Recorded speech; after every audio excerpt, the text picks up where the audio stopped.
Real-world faults are incredibly messy. If you've been following our earlier analyses, you know we've spent a lot of time calculating, assuming a perfect, symmetrical three-phase balance system. Well, today, we are throwing that assumption right out the window because the physical electrical grid rarely cooperates so nicely. Here's the reality. Over 70% of all faults on a transmission system involve just a single phase touching ground. It's a completely unbalanced, chaotic event. You have one phase's current spiking massively, while the other phases barely even register it.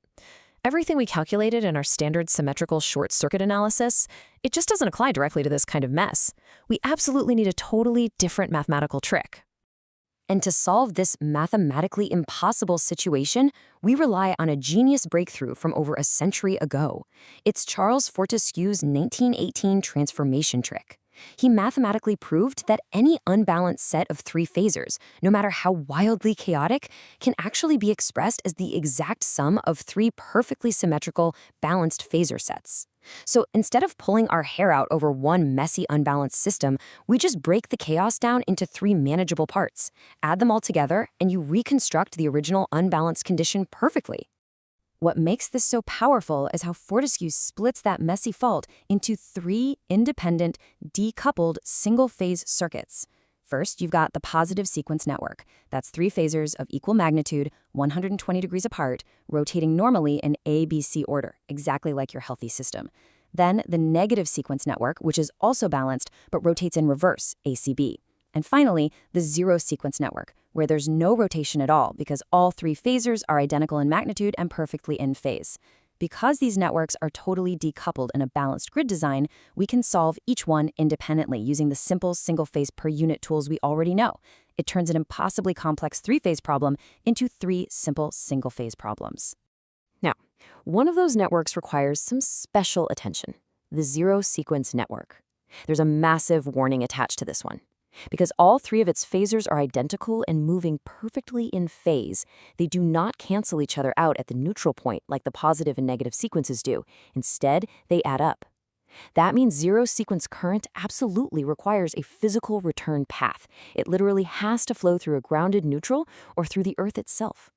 If you get a transformer's grounding configuration wrong in your system model, you've just ruined your entire fault study. Let's do a quick mental check to see this in action. Imagine a system where zero-sequence current is traveling down a transmission line, and it suddenly hits a delta-connected transformer winding with absolutely no ground connection anywhere on that side. Based on what we just said about return paths, what exactly happens to that zero-sequence current? It hits a brick wall. It's completely blocked.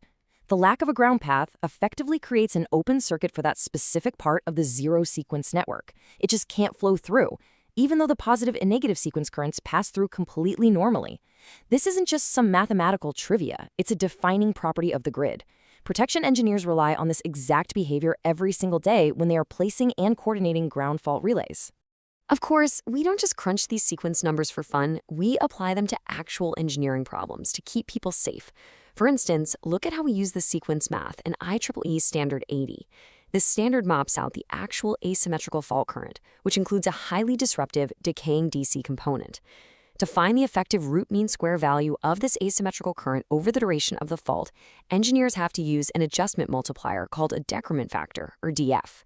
You can see that decaying DC component completely throwing off the symmetry, and that's exactly why calculating this precisely is absolutely mandatory for safe substation grounding design. When you're calculating that maximum grid current for substation safety, you can literally see Fortescue's three decoupled sequence networks stacking together mathematically in real life. If you look at the IEEE zero-sequence formulas, the equivalent system impedances are all right there.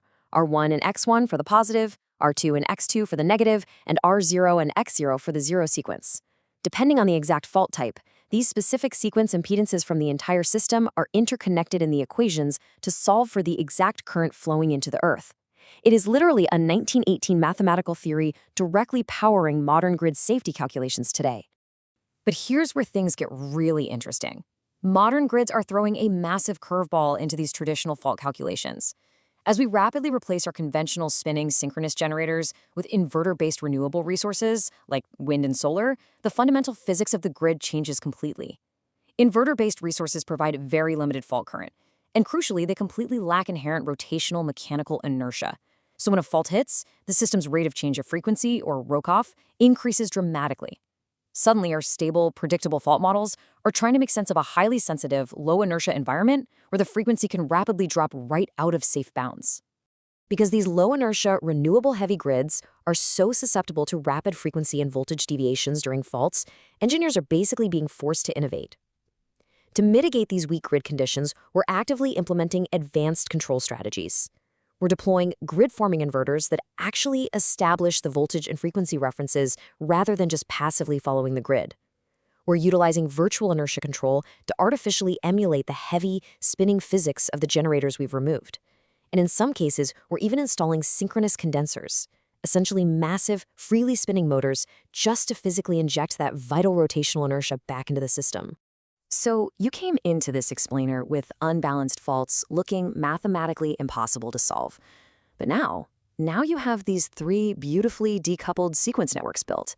You understand the absolute physical necessity of ground paths for zero-sequence current, and you see the massive complications that low-inertia renewables are introducing. But we still have one huge question left. How exactly do we mathematically connect these positive, negative, and zero-sequence networks together to calculate these specific, devastating fault types that actually hit our physical grids? We are going to be answering exactly that next time. But for now, I'll leave you with this.